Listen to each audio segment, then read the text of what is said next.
뉴스탑 10이 선정한 1위입니다. 일본이 칼날을 보이곤 다시 칼집에 집어넣은 걸까요? 이 반도체 핵심 소재 3가지 가운데 일본이 딱 1개만 수출을 허가했습니다. 3개월 이상 걸릴 것으로 봤었는데 2달 정도 빨리 허가가 난 셈입니다.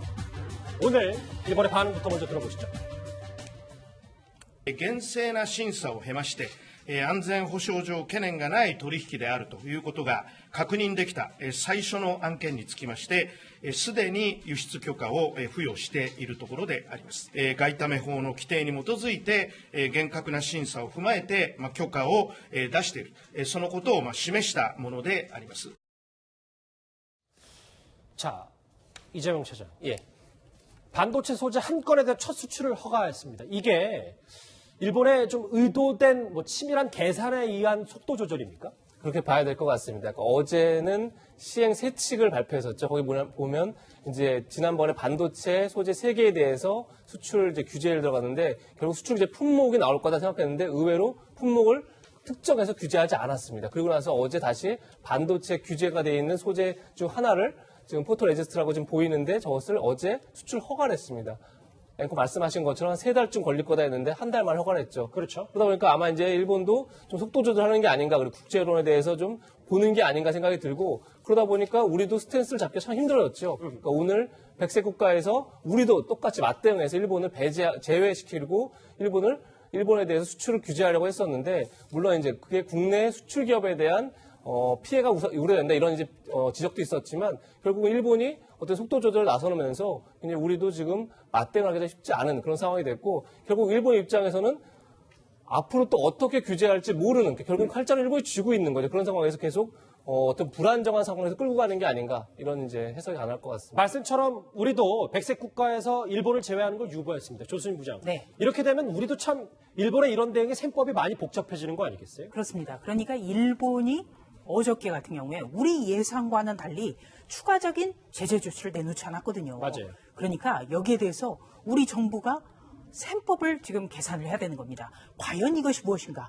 우리의 태도를 보고 나서 그쪽에서도 강경 대응인지 아니면은 또 우호적으로 돌릴 수 있는 건지 이런 걸 계산하겠다는 것 아닌가. 이렇기 때문에 오늘 원래는 홍남기 경제부총리 주재로 그 장관 회의가 열렸습니다. 예. 여기에서 우리도 일본을 화이트리스트에서 배제하는 방안이 아마 논의가 되고 결정이 될 거다. 이렇게 예상이 됐는데요. 어제 일본의 조치 때문에 우리도 숨고르기에 들어갔다. 이렇게 보시면 되겠습니다. 알겠습니다. 그리고 또 한 가지는 예. 계속 강대강으로 우리가 먼저 갈 경우에는 일본에 빌미를 주는 것이죠. 그리고 또 이 WTO 국제무역기구에다 우리가 제소를 할 경우에도 이거는 한국이 과도하게 했기 때문에 일본이 그럴 수밖에 없었다라는 명분을 줄 수 있기 때문에 우리로서는 정말 여기에서 침착하고 냉정하게 대응을 해나가야 되는 겁니다. 알겠습니다. 자, 일본의 수출 허가에도 오늘 문재인 대통령은 외교적 압박을 이어갔습니다. 승자 없는 게임이 될 거라는 얘기를 했습니다. 같이 들어보시죠. 일본이 이 사태를 어디까지 끌고 갈지는 좀 더 지켜보아야 합니다. 일본은 당초 우리 대부분의 강제징용 판결을 이유로 내세웠다가 그 후 전략물자 수출 관리 미비 때문이라고 그때그때 말을 바꿨습니다. 그러니 진짜 의도가 무엇인지 의문을 갖게 됩니다. 변명을 어떻게 바꾸든 일본의 조치는 우리 대부분의 강제징용 판결에 대한 경제보복입니다. 그런데 일단은 숨고르기를 한다고 하더라도 너무 불확실성이 크기 때문에 김상현 평론가님 네. 이게 수습 국면으로 이어질 거라는 예상은 또 어려울 수 있는 거 아니겠습니까? 지금 당장 수습 국면으로 바로 넘어가지는 못하겠죠. 그렇지만 수습 국면으로 넘어가기 위한 공식, 비공식적인 노력은 해야 된다고 저는 봅니다. 그것이 명분이 되는 거거든요. 왜냐하면 우리 정부가 그동안 외교적인 노력, 그다음에 대화의 제의 등을 몇 차례 했다라는 게 지금 우리에게 큰 명분을 주고 있거든요. 그렇기 때문에 수습 국면으로 바로 넘어갈 수는 없지만 그런 명분을 쌓아가는 것은 지속적으로 해야 된다고 저는 생각을 하고요. 앞서 우리가 화면에서 들었듯이 대통령께서 말씀하신 것처럼 일본은 너무 과도하게 하다 보니까 지금 명분도 잃고 말 바꾸기를 하다 보니까 명확한 이유도 국제사회에 설명을 못하는 아주 스텝이 꼬인 상황이 됐거든요. 예. 그런 상황을 우리가 잘 활용해서 우리는 너무 과도하게 나가지 않고 냉철하게 차근차근 가는 모습을 보여야 한다 이렇게 생각합니다. 자, 야당도 이때 해법을 찾아라라는 얘기와 함께 어떤 행보에 대해서 야당이 비판을 했습니다. 기업인들을 좀 그만 좀 불러라라는 건데요.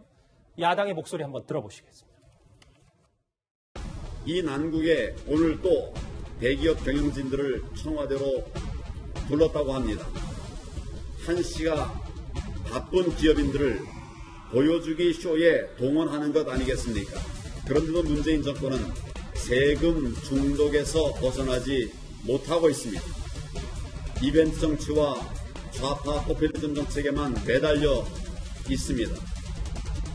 일본의 수출 규제 조치로 인한 산업 피해가 본격적으로 확산되기 전에 현장 위주의 점검과 집행력을 높임으로써 위기 극복의 골든타임을 놓치지 않는 닥터 헬기 역할에 최선을 다하겠습니다.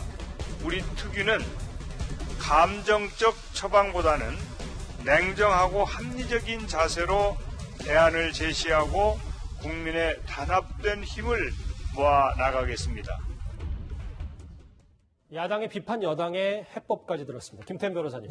오늘 조간신문에 나왔던 기업인들의 볼멘 소리만 저희가 좀 한 번씩 추려봤는데 국산화 전략도 물밑에서 조용히 해야 된다. 그리고 이런 정치쇼에 기업인들 그만 불러라 라는 얘기를 야당도 같이 비판하고 있는 겁니다. 아니, 그렇게 얘기할 수 있을 것 같아요. 대통령 입장에서는 어떤 국민을 보고 이제 정치적인 워딩을 할 수도 있는데 기업인들을 듣고 싶은 건 그거 아니거든요.